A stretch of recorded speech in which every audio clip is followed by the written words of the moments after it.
তরুণ লেখক সুমন কলকাতা শহরের ব্যস্ততা থেকে দূরে একটু নিরিবিলি জায়গায় থাকার জন্য একটি পুরনো ভিক্টোরিয়ান বাড়ি ভাড়া নিল।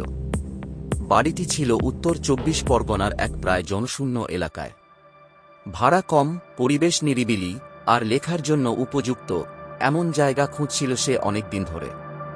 বাড়ির মালিক এক বৃদ্ধ মানুষ, কুণাল ঘোষ, বললেন অনেকেই এসেছিল এই বাড়িতে, কিন্তু বেশি দিন থাকতে পারেনি। কারো কারো মনে হয়েছিল বাড়িটা একটু অস্বাভাবিক। আপনি যদি সাহসী হন, থাকতেই পারেন। সুমন হেসে বলল, আমি লেখক, ভূতের গল্পই লিখি। ভূত আমায় ভয় পাবে। প্রথম কিছুদিন বেশ ভালোই কাটছিল। রাতে ঠান্ডা হাওয়া, নিস্তব্ধতা, লেখার জন্য অনুপ্রেরণা সবই ছিল। কিন্তু সপ্তাহখানেক পর থেকেই শুরু হলো অদ্ভুত ঘটনা। এক রাতে হঠাৎ ঘুম ভেঙে যায় সুমন। তার ঘরে থাকা প্রাচীন ঘড়িটা বিকট শব্দে বেজে উঠেছিল রাত ৩টে। কিন্তু অবাক করার বিষয়, ঘড়িটা বন্ধ হয়ে গিয়েছিল বহু বছর আগে। সুমন ভাবল হয়তো বাতাসে ঘড়ির দুল নড়ে গেছে। কিন্তু পরের দিন সে দেখতে পেল ঘড়ির কাঁটা সবসময় ৩টায় আটকে আছে। সে একে নিছক কাকতালীয় ঘটনা ভেবে এড়িয়ে গেল। তবে এরপর শুরু হলো আসল বিভীষিকা। এক রাতে লেখার টেবিলে বসে গল্প লিখছিল সুমন। হঠাৎ অনুভব করল যেন তার পেছনে কেউ দাঁড়িয়ে আছে। সে ঘুরে তাকাল, কিন্তু কিছুই নেই। পরদিন রাতে আবার সেই অনুভব। এবার সে আয়নায় দেখল তার পিছনে এক কালো ছায়া। মুখ নেই, চোখ নেই, কিন্তু পরিষ্কারভাবে অনুভব করা যায় তার উপস্থিতি। সুমন আতঙ্কিত হয়ে ঘর ছেড়ে বেরিয়ে এল। বাইরে এসে দেখল জানালার কাঁচে ধূসর হাতের ছাপ, যেন কেউ ভিতর থেকে বেরোনোর চেষ্টা করছিল। সুমন সিদ্ধান্ত নিল এই বাড়ি সম্পর্কে একটু খোঁজ খবর নিতে হবে। সে স্থানীয় লাইব্রেরিতে গিয়ে পুরনো পত্রিকায় খবর ঘাঁটতে থাকল।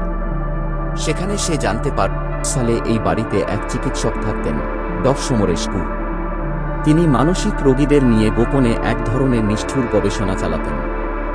অনেক নিখোঁজ ব্যক্তির সন্ধান পাওয়া যায়নি, সন্দেহ করা হয়েছিল তাদের উপরই চলত পরীক্ষা।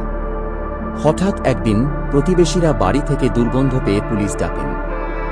বাড়ির ভিতরে পাওয়া যায় 5টি পচাগোলা মৃতদেহ, কিন্তু ডঃ গুহের কোনো খোঁজ মেলে না। বলা হয় তিনি সেই রাতেই উধাও হয়ে যান। তারপর থেকে এই বাড়িতে ভাড়াটে এলে 1 মাসের মধ্যে কিছু না কিছু অস্বাভাবিক ঘটে। সুমন বুঝতে পারল যেই ছায়াটি তাকে তাড়া করছে তা ডঃ গুহেরই আত্মা হতে পারে। পরের রাতগুলোতে আতঙ্ক আরও বেড়ে গেল। দরজা আপনা আপনি খুলে যাচ্ছে, দেয়ালে রক্তের মতো দাগ, এবং বারবার রাত ৩টে ঘড়ি বেজে ওঠা, সবই তার মানসিক স্থিতিকে ধ্বংস করে দিচ্ছিল। এক রাতে সুমন দেখতে পেল তার বিছানার পাশে দাঁড়িয়ে আছে এক ছায়ামূর্তি। এবার সে স্পষ্টভাবে দেখতে পেল সেই মুখ, চোখ দুটি শূন্য, মুখ বিকৃত, গায়ে ল্যাব কোট। সেই ছায়া বলল, তুই আমায় খুঁজেছিস, এখন আমার সঙ্গে যা। রুদ্র চিৎকার করে উঠল। ঘরের সমস্ত জানালা খুলে গেল, বাতাসের তাণ্ডব, বইপত্র উড়ে উড়ে পড়তে লাগল। দেয়ালে হঠাৎ লেখা ভেসে উঠল, তারা ফিরে আসবে। সেই রাতেই সিদ্ধান্ত নিল, আর নয়। সে ব্যাগ গোছালো এবং সকাল হতেই বাড়ি ছেড়ে চলে এলো। যাবার সময় পেছন ফিরে তাকাতেই জানালায় দেখতে পেল সেই ছায়ামূর্তি দাঁড়িয়ে তাকিয়ে আছে।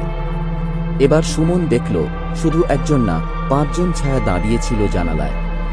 তাদের চোখে ছিল একরাশ ঘৃণা আর অধর মুখে চাপা আর্তনাদ। সুমন এখন শহরে ফিরে এসেছে, কিন্তু রাতে ঘুমাতে পারে না।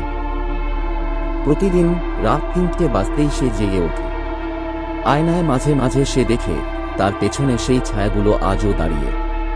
শেষবার যখন সে গল্প লিখতে বসেছিল, তার লেখার খাতায় আপনা আপনি একটি বাক্য লেখা হয়েছিল, আমরা এখনো এখানেই আছি। গল্পটা কেমন লাগলো বলো।